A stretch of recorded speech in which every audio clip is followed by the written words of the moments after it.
di Malaysia mengikut statistik Perkeso terdapat 3 lambaian terakhir ataupun ciuman terakhir setiap hari. 3 pekerja akan meninggal dunia apabila mereka keluar bekerja. Benda ni somehow make us feel disturbed lah. Apa akan berlaku kepada orang-orang ni sekiranya mereka tidak mempunyai apa-apa perlindungan?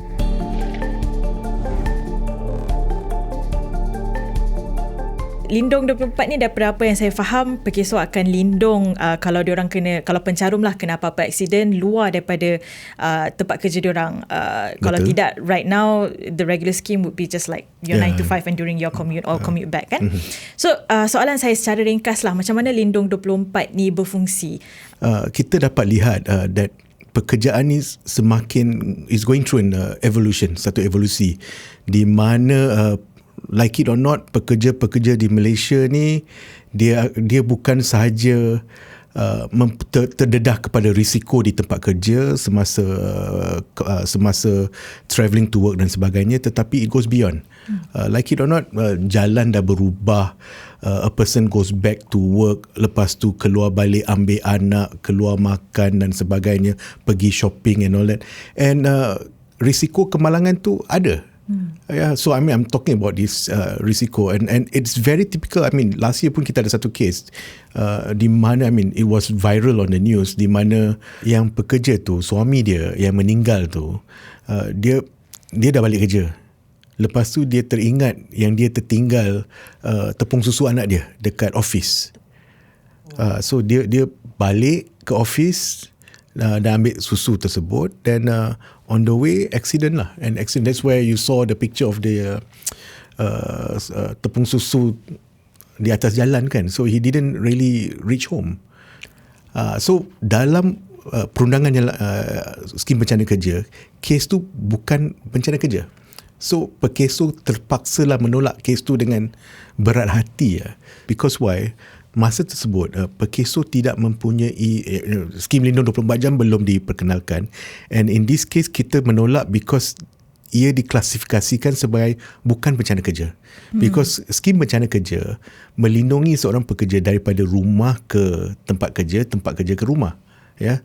Tapi dalam kes tersebut pekerja tersebut arwah pekerja tersebut telah pun sampai ke rumah dan dia keluar balik ke office dia. So that is not bencana kerja, because definisi kemalangan di bawah bencana kerja must be dalam tempoh tersebut. But lifestyle sekarang, I think it is normal for families to go out untuk beli makanan. Sometimes kita pun balik rumah dulu dan keluar semula nak ambil anak dari tadika, tabika. Yeah. Then you know these are the new things. Dulu pekerja I mean di Malaysia, when we talk about 20-30 years ago, sometimes the family structures are different. Dulu mungkin when we talk about pendapatan, the husband is the sole breadwinner, yang wife akan jaga anak di rumah kan. Tapi sekarang ni both husband and wife akan bekerja, and nobody takes care of the home, so they have to be flexible enough to go out, balik and all that. And also apart from them, risiko pekerja di Malaysia, like it or not, they are on motorcycles, risiko lebih tinggi. We are in Perkeso, we are aware that kita tahu that sebenarnya ada we call it the 3 final goodbyes every day. Di Malaysia mengikut statistik Perkeso terdapat 3 lambaian terakhir ataupun ciuman terakhir setiap hari. That means 3 orang akan meninggal. 3 pekerja akan meninggal dunia apabila mereka keluar bekerja. So when we reject a case, we try to bantu diorang dengan zakat, this and all that. But that's the thing. When we talk about welfare, tetapi what we want to do is actually to replace their income. Apa yang berlaku is actually replacement income. So when you talk about zakat ataupun jabatan kebajikan masyarakat, yang tu merupakan safety net yang paling rendah sekali. Yang tu when we talk about welfare kan, social assistance. So that is minimum payment. Because when we talk about Perkeso, bila seorang tu dilindungi di bawah Perkeso, di mana bawah mana-mana skim, mereka mendapat penggantian pendapatan. So that's the most important thing. There's no we hope there's no lifestyle changes lah. because of an accident. Dengan adanya Lindung 24 jam ni atau skim bukan bencana kerja ni, seseorang pekerja tersebut is covered during most of the time lah. Main pickleball ke, main futsal ke, nak beriadah, makan, berkelah, or balik kampung semasa perayaan. Yeah, that's an important example because semua ramai yang pekerja di Kuala Lumpur ni sebenarnya datang daripada negeri-negeri lain, and that's the reason of all the jams all around Malaysia bukan. So that's the reason why Lindung 24 jam ni diperkenalkan, because kita nak pekerja Malaysia ni dilindung sepanjang masa. Actually, Lindung 24 ni is it ditubuhkan sebab Perkeso ada data atau ada information yang cakap actually ramai rakyat Malaysia tak ada insurans langsung?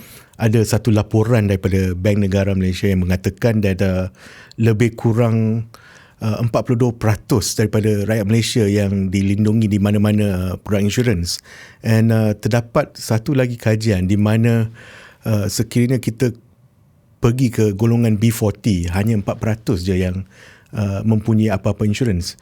So that's the reason why yang kenapa Perkeso feel that social insurance ni penting. And pekerja-pekerja ni telah pun dilindungi masa waktu kerja, and we need to go expand beyond it so that kita dapat melindungi pekerja-pekerja tersebut dan untuk memastikan mereka tidak jatuh di bawah paras kemiskinan lah. Since 2015,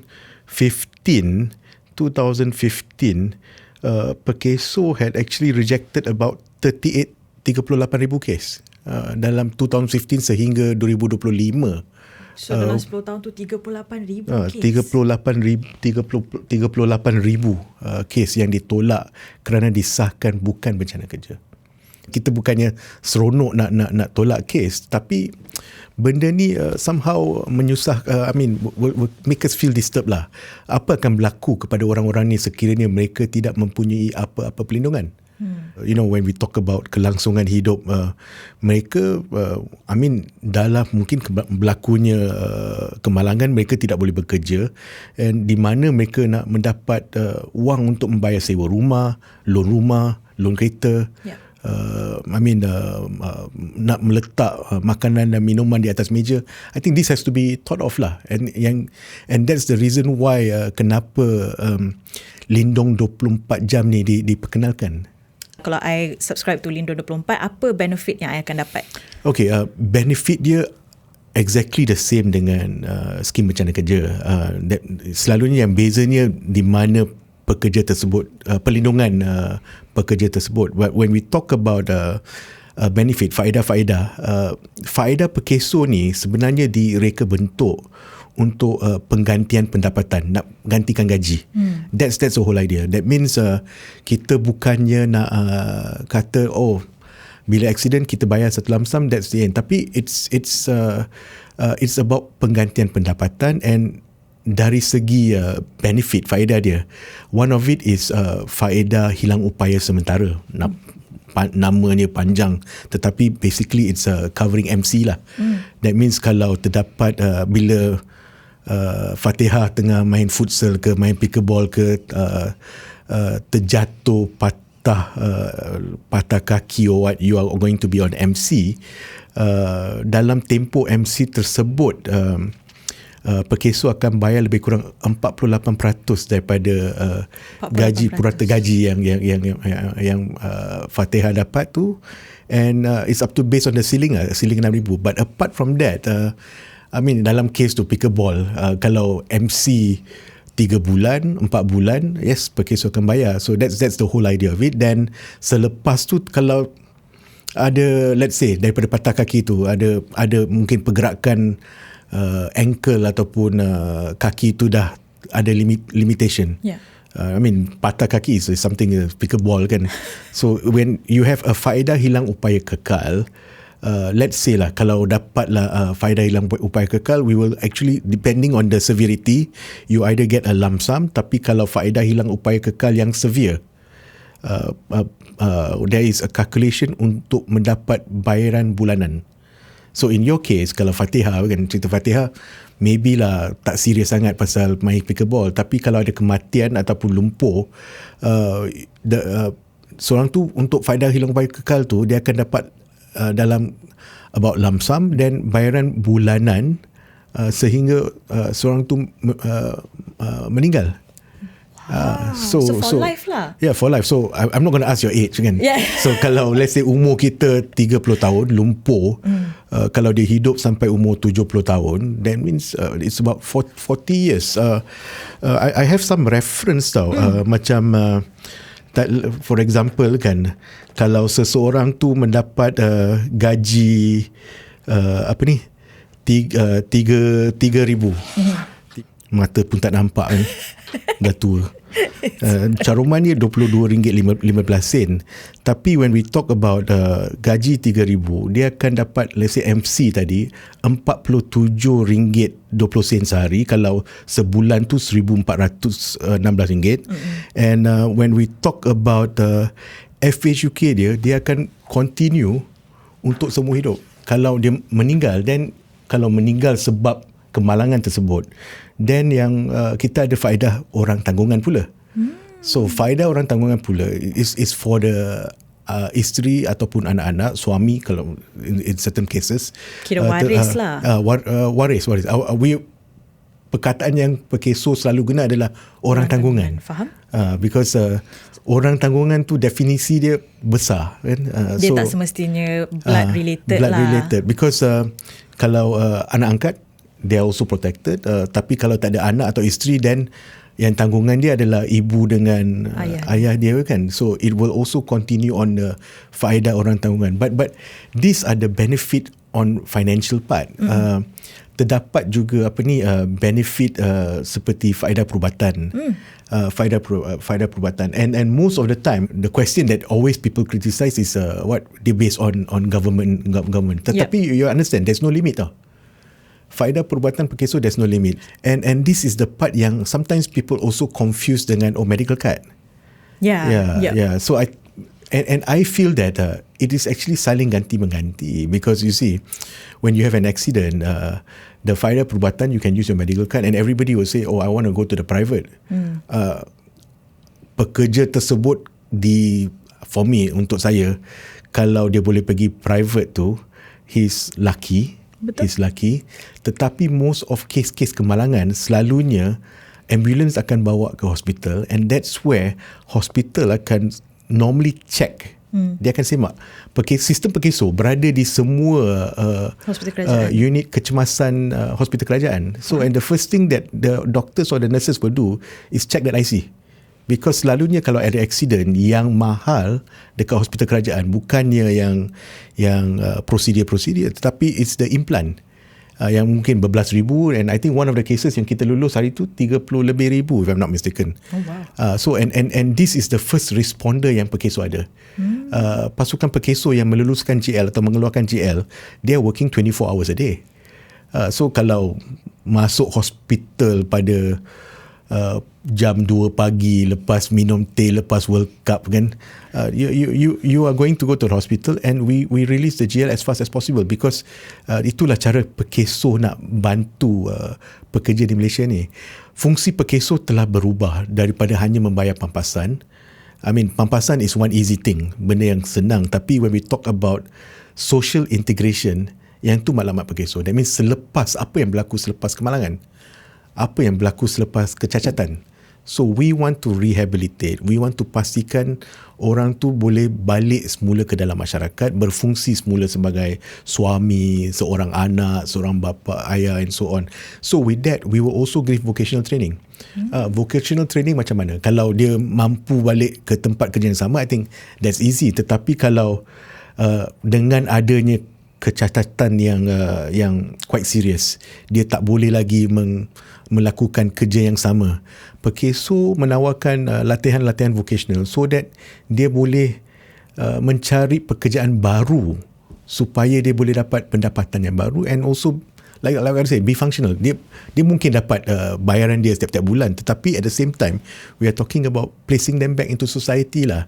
And dalam proses mencari kerja pun, kita tak membiarkan pekerja yang terbencana tersebut, yang accident tadi, untuk cari kerja seorang diri. We are actually helping them mencari kerja dengan majikan yang boleh menerima keadaan or dengan kelayakan baru di pekerja ni. But at the same time, we also have faedah pendidikan. Faedah pendidikan untuk anak-anak. It can be a loan untuk anak-anak yang nak continue studies. Basically is to give someone a second chance, peluang kedua. Pekeso ni sebenarnya peluang kedua untuk mengeluarkan mana-mana pekerja ataupun keluarga yang mengalami kemalangan ataupun this kind of problems to get out from it. Pekeso doesn't want untuk orang-orang ni terjatuh di bawah paras kemiskinan. So that's the whole idea of perlindungan sosial lah. So ramai kata sebab diorang dah ada insurans macam insurans nyawa, insurans kemalangan, kemalangan sendiri kan. Therefore kenapa diorang nak kena bayar lebih untuk Lindung 24. Jadi contohnya ada this user cakap lah dekat threads, dia cakap ramai orang ada medical card sendiri dan juga ada pilihan perlindungan sendiri. Pekeso ibarat cedok je duit rakyat. So bila you baca komen-komen macam ni, macam mana you nak convincekan diorang kenapa they should opt in untuk Lindung 24? Bila first baca tu rasa sedih lah. Tapi when we talk about insurance ni, I think kita kena faham yang skim Lindung 24 ni sebenarnya adalah insurans sosial. Yang skim seperti medical card, PA dan sebagainya, this is what we call private insurance lah.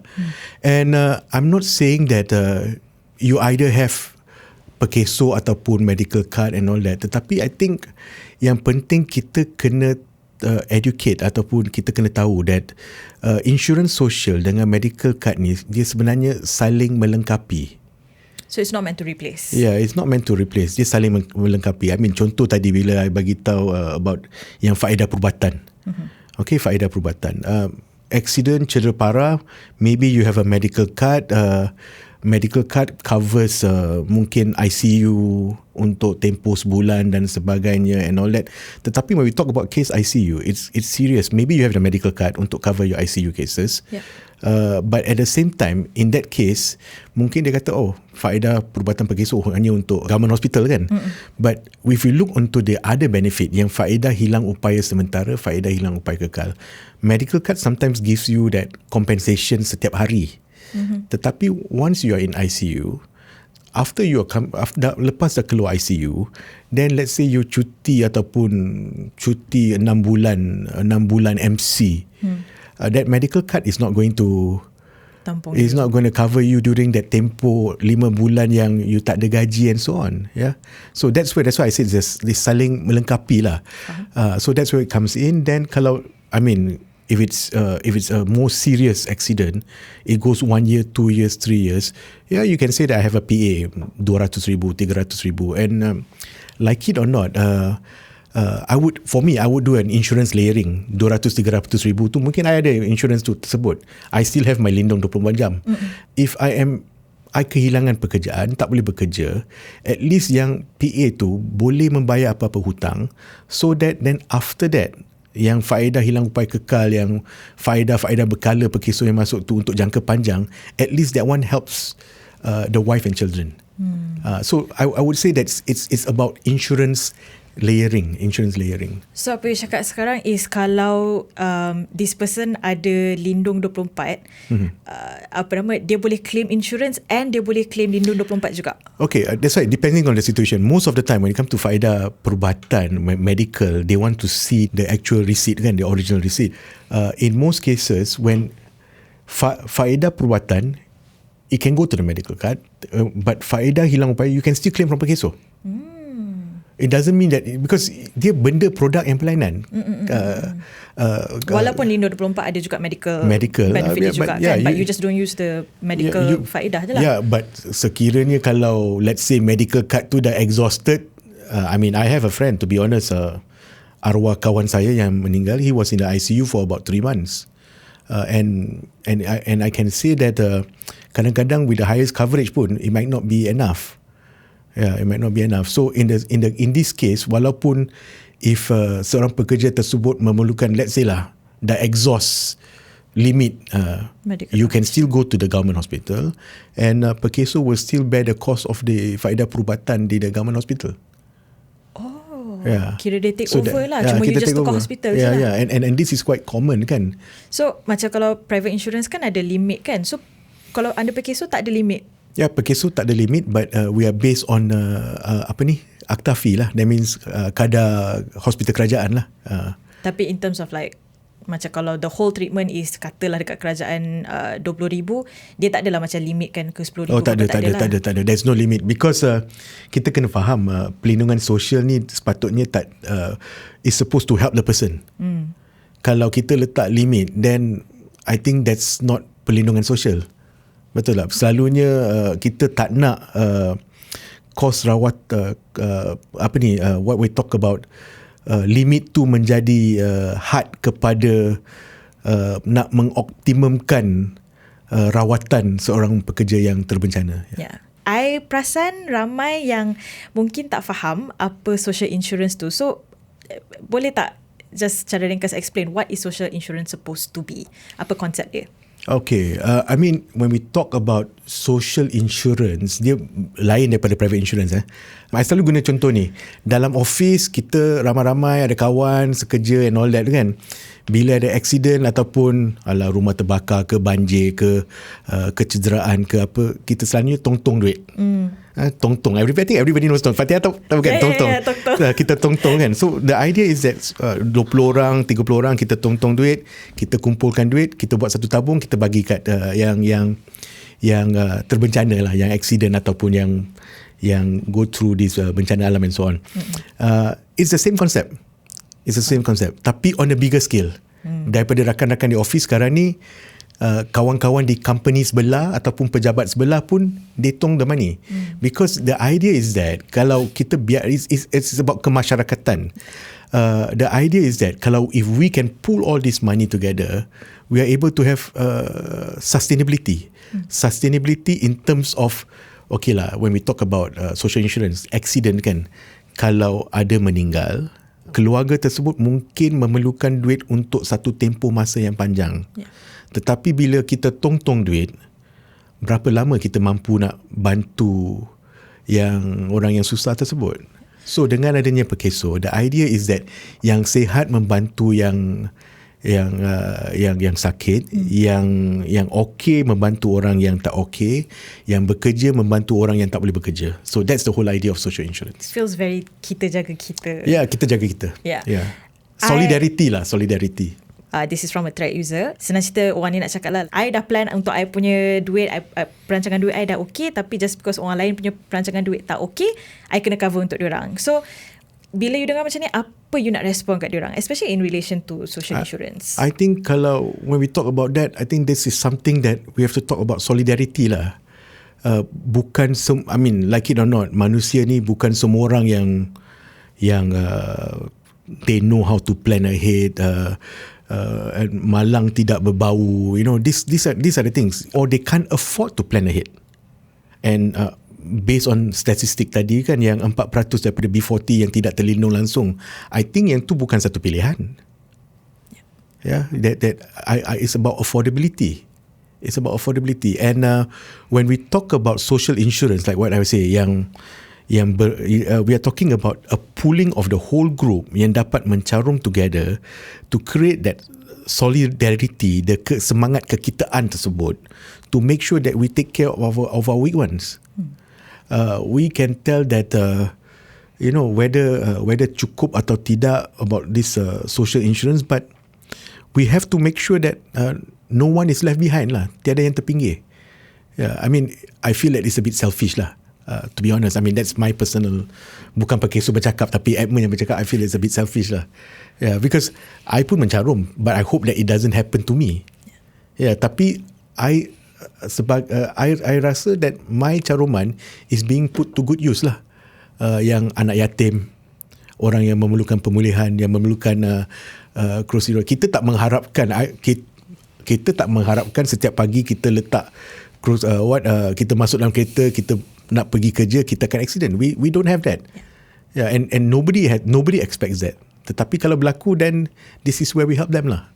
I just nak tanya lah because Lindo 24 ni dah about 2 months sejak dia launch. Ada tak apa-apa case yang you dapat, yang you finally dapat to approve instead of reject? Oh yes, bulan Jun case yang kita lulus adalah 18 sehari. In July, case yang kita terima permohonan is about 54. So dalam sebulan saja jumlah permohonan telah naik 3 kali ganda. And I think it's about awareness. It's about awareness. And talking about social synergy also, I mean tim Pekeso Social Synergy, kerja diorang adalah untuk monitor media, social media ataupun mainstream media untuk mendapat kes ni lebih awal. So that means when we have any case yang someone post dalam social media, tag Pekeso, kata accident ni sekian, Pekeso akan make sure that we send our team to make sure that we help them. Pekeso telah berubah. Pekeso bukan lagi menunggu kes. But if we know of such case, we will go down to get a case. And that's the reason why Pekeso is also putting sistem-sistem kita di unit kecemasan hospital.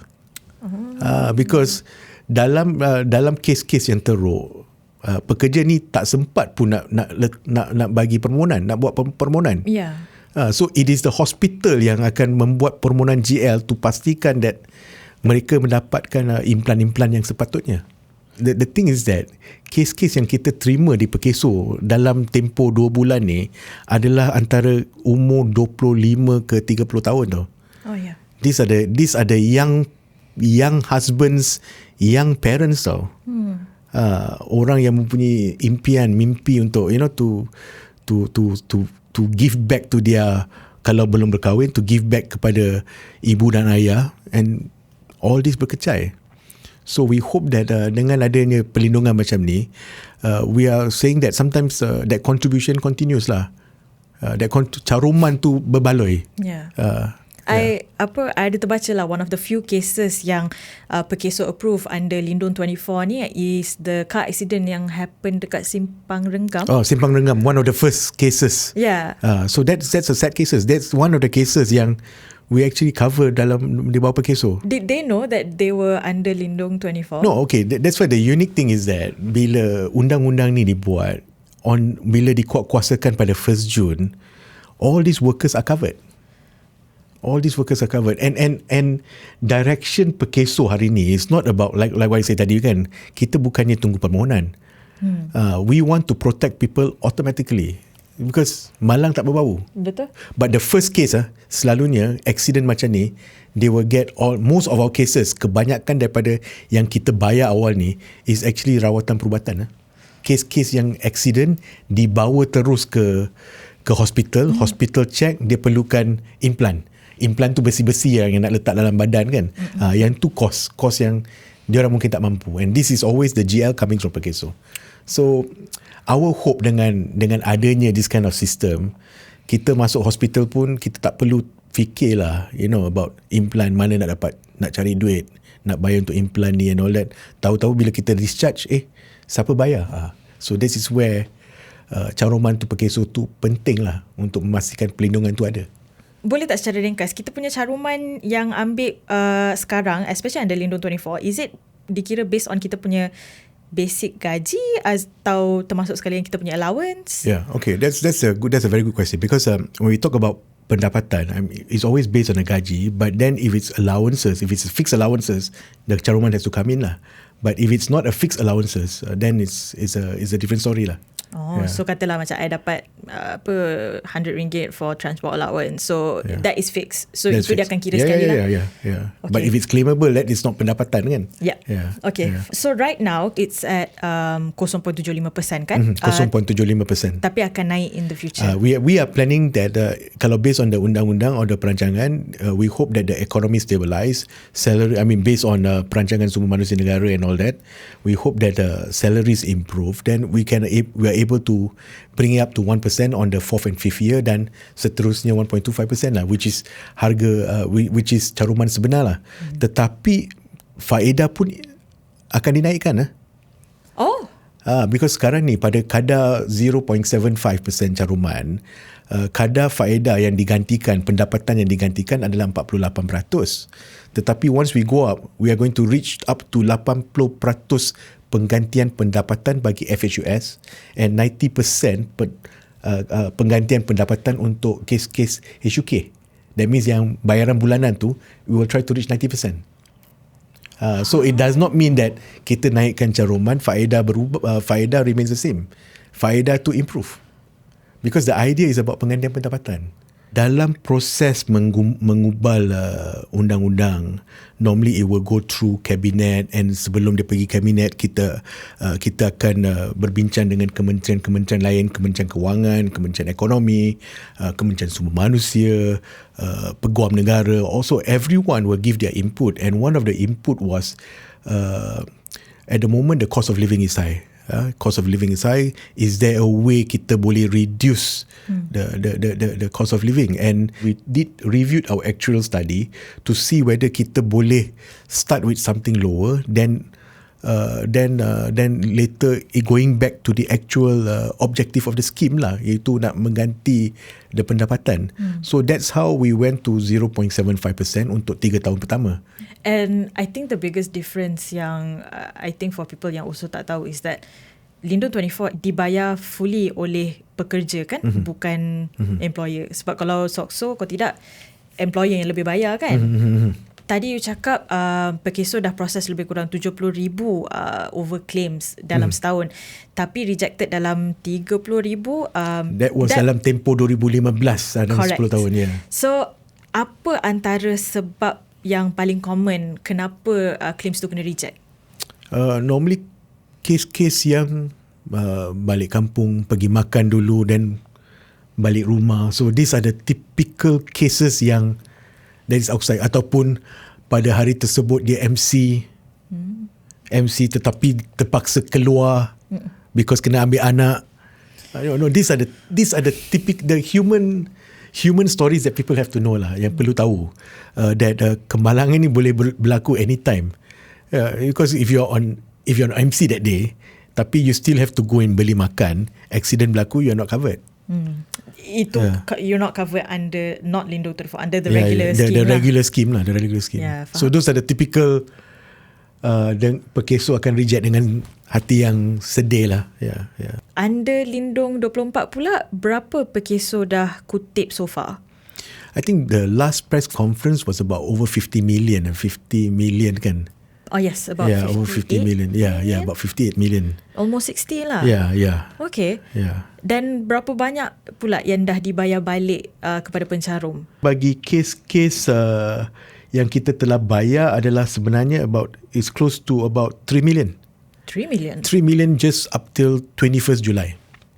Oh, yesterday. And kebanyakan daripada claim ni, about 2.5 is actually coming from implants. Hospital yang saya cerita tadi, yang kes-kes yang masuk hospital yang memerlukan rawatan surgery, implant. So these are the commitment yang kita telah put in lah. Yeah. Is implants usually cases yang paling mahal untuk bayar balik? Yes. Because you see, when we talk about hospital kerajaan, the implants are out of pocket expenses yang kita kena bayar. Walaupun kat hospital kerajaan? Yes. That means surgery mungkin covered and all that kan. Ward pun cover yang RM5, RM10 kita dengar tu. But when we talk about implants, you have to pay. So why implant tu penting? Implant tu penting because Pekeso believe in early intervention, golden hour. Kalau kita boleh luluskan implant tu secepat mungkin, rawatan tersebut boleh, ataupun surgery tersebut boleh dilakukan dengan as early as possible, awal dan sebagainya, the chances, peluang untuk berjalan semula tu ada. Tetapi kalau kita menunggu lama, we will miss that golden hour, then possible untuk kecacatan kekal tu will continue lah. And untuk kes-kes macam tu lah, any medical cases actually, kalau diorang masuk hospital, how does the payment work? Pencarum atau pekerja yang kena bayar dulu ke, atau straight Pekeso akan bank in? That's why kalau kes-kes yang pencarum atau pekerja masuk ke hospital, clinic for example, we have panel clinics. If you go to the panel clinics will claim from us. Yeah. Tapi if you go to a non-panel, as of course a different process lah. Yep. Dia tak boleh validate lah ni. Of course dia pun tak percaya kan, dia bukan panel Perkeso kan. Dia pun tak ada sistem Perkeso. But you can pay and claim back, or in these cases yang rawatan kecemasan yang masuk hospital tersebut, that person might be non-conscious. Dia dalam keadaan tak sedar. Yeah. So this is where the clinic staff atau the hospital staff will check dengan Perkeso. Kalau dia perlukan apa-apa implant, dia akan apply, and Perkeso will send the GL. So when they send the GL, that means hospital tersebut akan claim daripada Perkeso. Immediately. Yeah, I mean, yes, almost immediately. I mean, in that case is a guarantee kan, surat jaminan kan. So terus dapat je GL, terus burst duit tu akan dimasukkan lah. Boleh order implant. Boleh order implant. But I nak tanya juga, because especially after the whole Lindung 24 fiasco happened, ramai yang complain lah dekat social media, brought forward all their stories about Perkeso asyik reject diorang punya claims. So in your opinion lah, you rasa fair tak orang-orang duk cakap Perkeso selalu sangat reject claims dan cuma nak ambil duit rakyat je? I think it's not fair. Personally, like what I say tadi kan, most probably bila diorang search ataupun about cerita-cerita claim Perkeso, mungkin kes tersebut adalah kes 30,000 yang kita reject daripada tahun 2015 sehingga 2025. So masa tu kita tak ada Lindung 24 jam. So kes-kes yang ditolak adalah mungkin kes yang di luar waktu kerja. Apa sebenarnya ratio antara how much Perkeso kutip versus how much Perkeso bayar balik? 2025, these are based on our basic numbers. We collected about 8.6 billion. 8.6 billion. Wow. Tetapi Perkeso bayar 6.5 billion in terms of faedah. So that means that surplus, there's a surplus there, tetapi surplus tersebut akan dimasukkan kepada reserve. You have to understand, 6.5 billion adalah untuk bayaran pada tahun tersebut. Bear in mind, Perkeso ada bayaran berkala. Yeah. Pencen ilat, pencen penakat, faedah orang tanggungan. So we have that amount where it goes to a reserve so that we make sure that kita boleh laksanakan tanggungjawab Perkeso to make sure that these people akan menerima faedah dia in the future. So masa Lindung 24 ni mula-mula diumumkan, patutnya it was mandatory. Patutnya semua orang lah kena opt in kan. Tapi lepas tu ada U-turn yang terjadi lepas kabinet masuk. So sekarang Lindung 24 dia jadi sukarela. Masa your team dapat the first call, what happened? Can you take us back to the room? Well, basically I think it was for us, it was the instruction of the government. Like it or not, we had to study, we have to pre-plan, because bila kita nak implement Lindung 24 jam ni, is actually not very fast. It's not something that is short-sighted. Dia bukannya something that we didn't plan. In fact, we had when Dewan Negara lulus, we had about 6 months of planning. We were able to speak. I mean, the payroll systems, payroll companies pun dah know what to do. Payroll companies yang proses gaji, they know what are the structures and all that to do, and macam mana kita nak buat deduction, the law of 0.75% pun diorang dah faham. And as we get closer, we also released information to the employers, because cara kita nak berhubung dengan pekerja is normally through majikan. So we inform the majikan to tell that this is what you have to do. Pilihan pekerja kalau ada 2 majikan dan sebagainya, they have to inform these are the steps and all that. So planning has been done. So when Lindung 24 jam bertukar sifat daripada mandatory to sukarela, to be fair, we had to have come up with solutions. Berapa lama so, you guys ada? I remember it was Wednesday. Pengumuman tu happened on Wednesday evening. Kita dapat berita, and we were told that Perkeso had to give further instruction. So by Friday, we came out with dalam 2 hari we came out with what are the steps to do lah, because the optional steps has to be explained. So pada hari Isnin, I think that was Isnin tu, Wednesday, Thursday, Friday, hari ke-6, we had a portal for workers to make, untuk membuat pilihan. Untuk membuat pilihan opt out. And when we had about 6 days to actually see and how to redesign the process, because we have to take into consideration the HR nightmare. We have to come up with a solution. When it becomes sukarela, pekerja has to inform the pekeso, have to inform the employers. What the employers need to understand is that we are also protecting them, because communication has to be correct. That means kena ada kaedah untuk opt out, kena bagi tahu pekeso, kena bagi tahu majikan. Why? Kalau proses-proses ni tak ada, it will put risk to pekeso as well as the majikan, the employer. Say for example, kalau tak ada accident tu tak apa, tapi bila accident tu berlaku, all kinds of finger pointing will happen lah. Yeah. Sebenarnya I nak majikan yang tak tolak.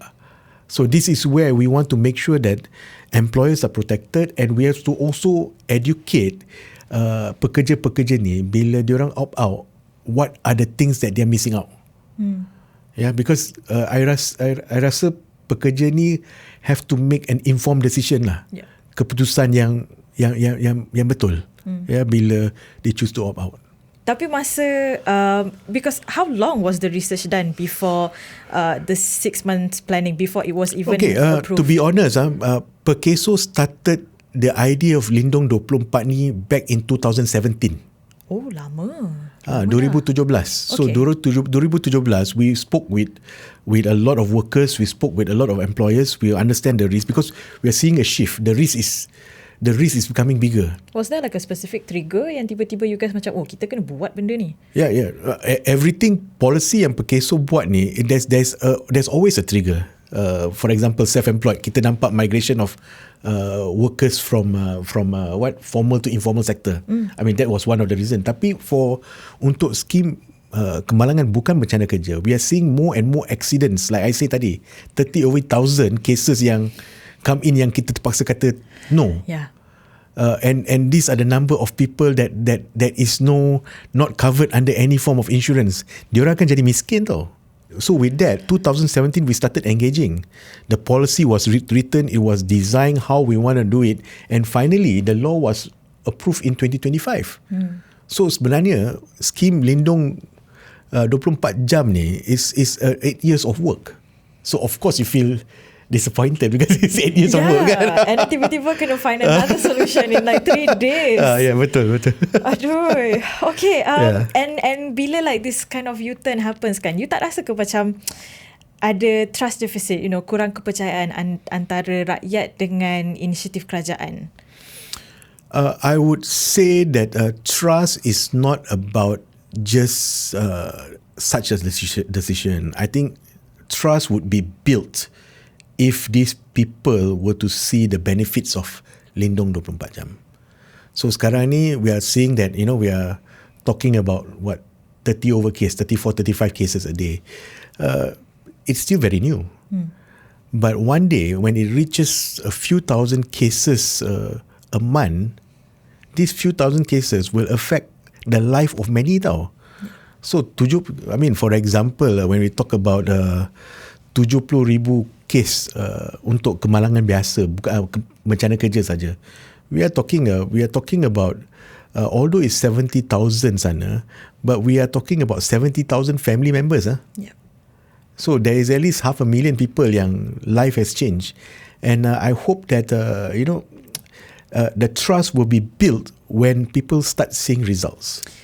And now people are actually seeing historical results. Yeah. Cuma I rasa like the problem with that is that, which is a problem that I dengar also, and a critic that I hear from a lot of my friends and peers and colleagues kan, kita orang tak tahu pun yang ada this potongan in the first place. Because I think when Lindung 24 happened, tahu-tahu I'm just like, at least for me, I bangun pagi, buka threads, buka Facebook, whatever, and then tahu-tahu macam, diorang duk bisnes pasal Lindung 24. So like, which is why the expert yang cakap yang Pekeso should have had public town halls before this was like properly rolled out. Sebab ni duit kita. I'm not being defensive, but to be fair, we did quite a lot of number of engagement, notifications, informing and all that kan. But if given a chance, I think I would from 2017 until 2025, we engage with a lot of workers group, unions, federations of employers, associations semua kan, NGOs and all that. But I think somehow Malaysia has evolved lah. To be honest with you, dalam membentuk mana-mana policy, Perkeso practice this tripartite punya arrangement. Tripartite punya arrangement means we will talk to the pekerja, we will talk to the majikan, we will talk to the kerajaan. Kalau tiga-tiga ni tak bersetuju, tak boleh jalan. Satu tak setuju pun tak boleh jalan. Yeah, so that's why all this tripartism, semangat tripartism ni penting. So we have engaged everyone. But at the same time, I would say that maybe Perkeso have to expand its groups lah. Because newer workers, maybe younger workers, they are not unionized. Yeah, they are not in unions, they are not in persatuan or whatever it is. So this is where I think we miss them. Sorry, boleh tak I nak tanya? Like, I think secara dasar I faham what it means by unionized. Tapi in a Malaysian landscape, what do you mean? Like, kenapa message tu boleh tak sampai kat kita walaupun kita ada like the persatuan-persatuan and all that? Yeah, that one I think perhaps it could be ignorance. To be honest, nobody cared about Perkeso sebelum ni. Sebelum ni nobody cared about Perkeso kan. Selalunya even also nobody knows. Same thing, I think sama dengan saya. I mean, for me, I didn't know what is my protection under my insurance kereta sehingga berlakunya banjir. Then bila masa tu kita nak cari polisi, entahlah mana kita letak polisi tersebut. Bila check, nasib baik ada coverage untuk special perils. So I mean it's the same. We were just ignorant until when my salary is deducted. So looking at the positive side, I would say that this is one of the best thing that ever happened to Perkeso, because sekarang ni orang dah ambil tahu apa tu Perkeso. Wow. Yeah. Tapi tak rasa stres ke? Mungkin yes, stress tu penting, tetapi kalau if people start knowing what is that setiap barisan ataupun garisan dalam payslip tu, sekarang ni yang berapa belas ringgit tu ada makna. Dia ada makna. Jadi kalau you boleh putar balik masa lah and nak do something differently, apa yang you nak buat balik maybe dengan lebih betul orang kata? No, to be honest, I would explore. I would try to understand the different generations lah. Different generations. The different generations, because different generations communicate differently. So I think we cannot. I think if I were to collect a town hall pun, it has to be specific town halls. Not yang town hall kita cerita policy kita macam ni, scan, everybody run dry, balik, we forget about it. But I think there should be other methods lah. And I nak tanya lah pasal the mechanism sekarang kan, sebab kalau sekarang I join, sekarang I decide to opt in, tapi nanti I rasa maybe having some financial troubles, financially duit I tak cukup untuk tampung kehidupan I from on a day to day basis, and I mungkin nak keluar daripada Lindung 24, tapi I dah tak boleh. So kenapa sebenarnya Perkeso guna sistem macam ni? Yang sistem dia, prinsip dia is sekali layak terus layak. Yeah, so that means once in always in. And the thing is that because kita nak maintainkan solidarity. Solidarity. So dari segi solidarity, when kesemua when you have more workers, lebih ramai pekerja yang mencarum, and once that tabung is so stable, we are able to make sure and price it correctly. That means caruman is correct, everything is correct, we are able to price it correctly based on that full pool of thoughts. But at the same time, we are also thinking about, it's also operational madness. Kalau seorang tu nak keluar masuk, I think it's going to be operational madness to any HR department. Yep. Tapi in the future, kalau ada new workforce joiners, like budak-budak baru grad next year for example, baru masuk kerja, kira diorang pun akan ada opt-in opt-out period basically this is for the current group of cohort yang mengatakan that they have to make life adjustments. These are the people who feel that 13-20 ringgit deduction will impact their life, their cost of living. Tetapi when we talk about new workers, it's their first gaji. So they are already adjusted to it. So we have to understand that that idea behind that policy lah. So, tapi katalah I opt out sekarang, tapi nanti saya nak join balik, boleh lah? Boleh. Okay, jujur cakap lah. Kalau I diberi pilihan untuk bayar RM30-40 untuk Lindung 24 atau beli kopi atau matcha, mungkin I akan pilih untuk kopi dan matcha tu dulu since like, you know, for some people, kopi ni satu keperluan. So, bila you dengar this is kind of my spending habits kan. Tapi bila you dengar cerita-cerita macam ni, bila orang lebih sanggup untuk bayar for stuff like, you know, coffee, matcha, tapi tak sanggup untuk bayar the same amount untuk Lindung 24 ni every month, you ada rasa like, what do you feel? Apa perasaan you? Frust tu memang frust. Tetapi kelakuan manusia, I mean, I would like to quote this phrase, it's called optimism biasness. Dia bukannya rakyat Malaysia saja, bukannya Gen X, Gen Y, Millennium, lelaki ke perempuan, tetapi it happens in the whole world. Sebenarnya optimism biasness ni is a concept di mana semua orang will berfikiran mereka akan selalu have something good. The life is always positive. Dia takkan fikir about, you know, selalunya, contohnya selalunya kalau kita sakit kan, tak payah berubat, nak pergi klinik tak payah, dia akan baik. That is the typical idea, and it is majority. And with that idea, it's also challenging, bukannya untuk pekeso tetapi untuk mana-mana, it's not bukan masalah pekeso, dia masalah insurance.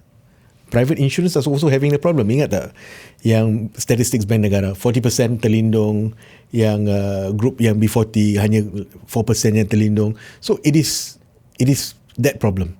And dia sedih lah, because sebenarnya matcha tu bila, okay lah, kepada yang siapa yang mendengar dalam podcast ni kan, when we talk about bila kita buat that choice untuk beli matcha tu, sebenarnya bila kita memilih untuk membeli matcha dan bukannya carum untuk Lindung 24 jam, sebenarnya kita dah memindah risiko yang sepatutnya kita ambil kepada keluarga kita. That keputusan bermakna dengan tiadanya perlindungan Lindung 24 jam, sekiranya apa-apa berlaku, kemalangan, kematian, yang menanggung risiko tersebut bukan lagi kita, tetapi keluarga kita. Keluarga kita lah yang akan menjaga kita. Keluarga kita lah yang perlu mencari pendapatan lain untuk membeli apa-apa makanan, minum yang kita letak atas meja, sewa rumah, loan kereta, loan rumah dan sebagainya. So, dengan adanya Lindung 24 jam, at least perkara-perkara tersebut dapatlah bukannya dinikmati, tetapi dapatlah membantu keluarga kita. And kalau dalam situasi where during this sepanjang opt-in opt-out period ni ramai opt-out, apa antara risiko yang boleh terjadi in terms of maybe dana tak cukup ke? Yeah, that is one possibility. I'm not ruling out that possibility. But the most important thing is that I think it's not about, I wouldn't think about that first lah. I think yang pentingnya pekerja Malaysia ni, dia kena buat satu pilihan yang betul lah. And that's important, because persoalan dia bukan perlu ke I opt in atau opt out. The idea is sepatutkah saya untuk opt out. Tapi just untuk nak bagi gambaran lah untuk orang yang tengah fikir nak opt out sekarang, kalau pekeso tak cukup dana, it means that kita tak boleh nak tolong seramai orang yang pekeso mungkin nak tolong. Yes, that is possible. Either that atau benefits kurang, atau maybe ramai claims akan reject. Benefits dalam akta tu maybe kita kena review akta tu semula. To see how we want to make sure that kita dapat membantulah, tetapi to make sure dengan harga yang berpatutan lah, caruman yang berpatutan. Sebenarnya bukanlah nak kata benda ni bukan tanggungjawab Perkeso, tapi if you think about it, originally Perkeso is meant to be just untuk lindung pekerja masa melibatkan insiden atau aksiden yang related to work, not outside of work. So technically Perkeso tak payah pun buat semua benda ni, boleh je jalan business as usual kan. Tapi kenapa Perkeso decided yang we have to do this? Why go through all the trouble lah? Kita yang bekerja dekat Perkeso ni, kita lihat banyak kes ibu tunggal, anak yatim piatu, tragic cases, and selalunya bila benda ni berlaku, ianya kerana pekerja tersebut perlu mengikuti perlindungan. Tapi sebaliknya, it has to be perlindungan tu kena ikuti pekerja. Do you get what I mean? Philosophically speaking, that kalau pekerja ni berubah, kita pun harus berubah. Kalau risiko tu telah beralih ke tempat lain, Perkeso kena cari jalan untuk memastikan perlindungan itu tetap ada. Perkeso sepatutnya kena terus melindungi, terus memikir macam mana kita nak melindungi, and memastikan that all these workers, despite kritikan-kritikan yang ada, kita terus lindung pekerja ni. Kalau Perkeso mengambil jalan tengah, Perkeso akan selalu selamat, takkan dikritik, takkan dimarah, and that is not right untuk attitude lah ataupun kelakuan yang Perkeso harus ada lah. Tapi you expect that these kind of comments to come out masa lindung was launched? Kita expect the comments to come out, tapi kita tak expect perkataan-perkataan kesat lah. So that's, kita manusia juga. Yeah. This is especially for kerajaan lah. Tapi I perasan there's this concept, there's this pemikiran where kerajaan selalu akan anggap kalau niat aku baik, orang akan terima je. Edmund rasa ini mungkin satu punca tak kenapa Lindung 24 ni tak diterima dengan as fast as you want it to be accepted by the people. Sebab mungkin Perkeso, like you know that Lindung 24 ni is satu inisiatif yang sangat bagus. You know, kerajaan pun tahu ini satu inisiatif yang sangat bagus, and orang rakyat perlukan inisiatif ni. Tapi just because of that, I perasan communication isn't as good as it should be. So, did you see any problem with this? I think communication has changed. Communication has changed. The way kita berkomunikasi pun kena berubah. Generasi lain ada cara dia tersendiri, ada platform dia tersendiri, and selalunya ada two sides of the coins lah, and multiple perspective. And sekiranya kalau diberi peluang untuk berkomunikasi semula, maybe kita akan tukar kita punya cara kita berkomunikasi, and lebih targeted lah. Yeah.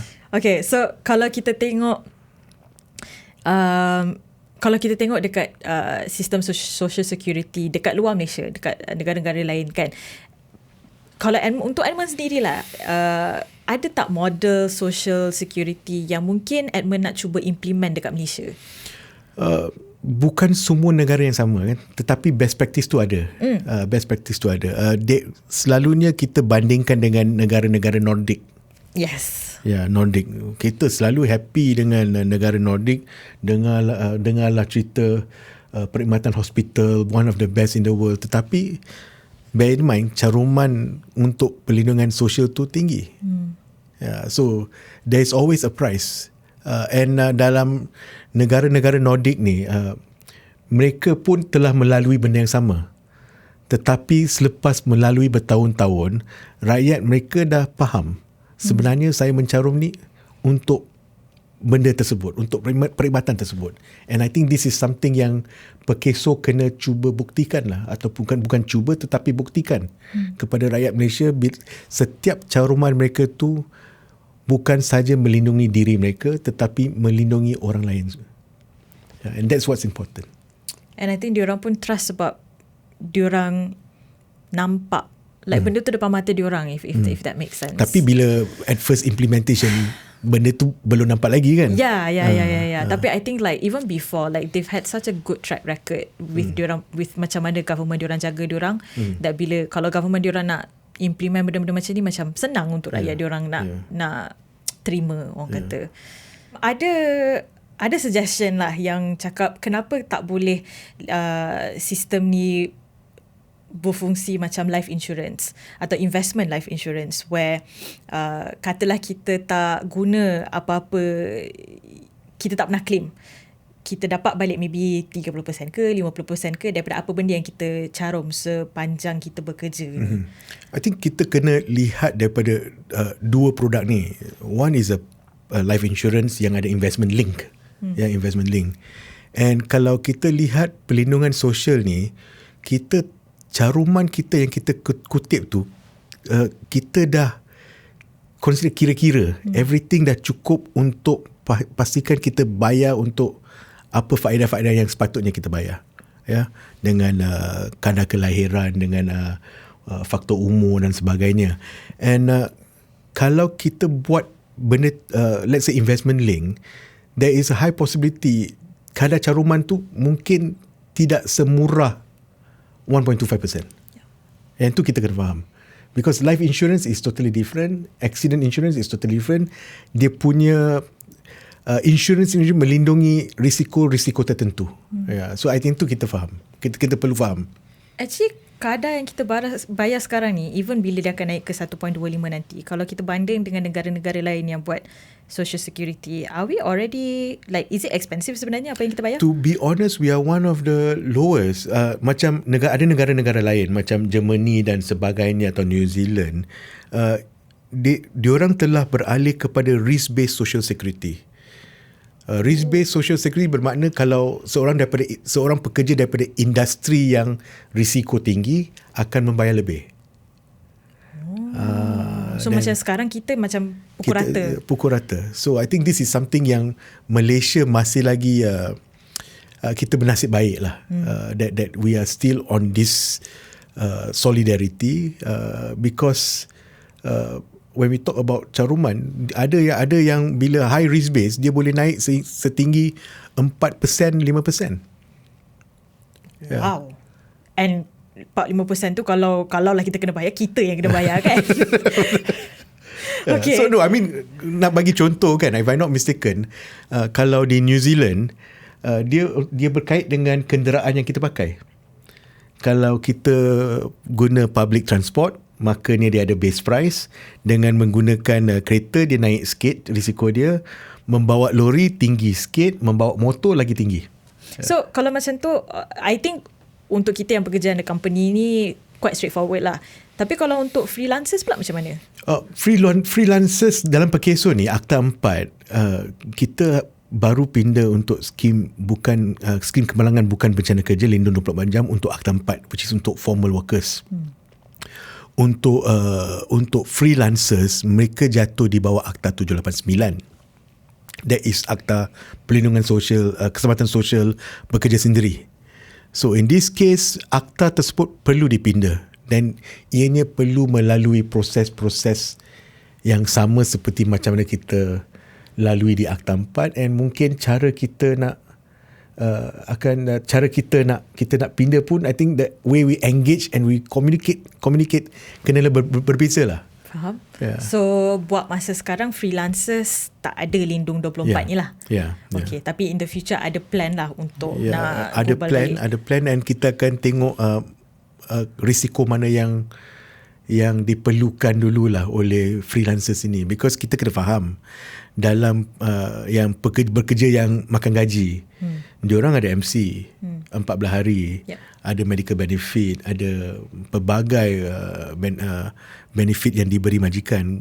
Grup-grup freelancers ni, kemalangan bencana kerja ia penting, tetapi diorang mungkin perlukan perlindungan yang lain, because diorang tak ada perlindungan dari segi MC. Kalau if anything happen to them, mereka akan tanggung sendiri lah.